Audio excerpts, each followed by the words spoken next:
Bayanlar baylar, sevgili dostlar, hepiniz hoş geldiniz. Bugün sizlerle beraber Tweet sadakat puanına nasıl ses efekti eklenir onu öğreneceğiz. İsterseniz önce intro, sonra video.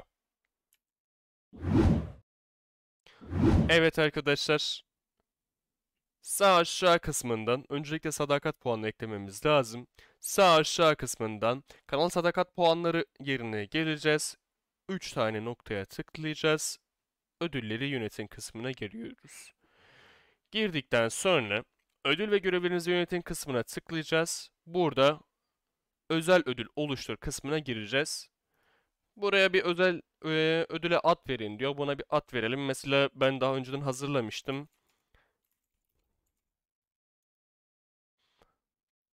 Tutar girelim. 50 diyeceğim ben. Buraya isterseniz resim ekleyebilirsiniz. Nasıl istiyorsanız. Ben eklemeyeceğim. Oluştur diyeceğim. Buraya geldi. Aşağıda bir de program vereceğim. Bunun için bir program kullanmamız gerekiyor. Gönül rahatlığınca kullanabilirsiniz programı. Aşağıya aldım. Programı açtım. Siz yeni kuracağınız için sağ tarafta direkt New Streamer kısmına gelip Twitch hesabınızı gireceksiniz. Bende olduğu için soldan login dedim. Açılmasını bekleyelim.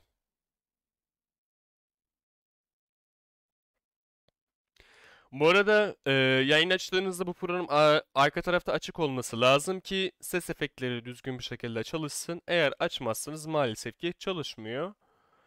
Sol kısımdan 3 tane çizgiye tıklayacağız. Oraya gelip Twitch Channel Points'e tıkladıktan sonra burada Add Comments kısmına geleceğiz. Revert Name var. Burada eklediklerimiz zaten gözüküyor oraya. Hangisini ekliyorsak otomatik olarak buraya düşüyor. Bunu ekliyorum.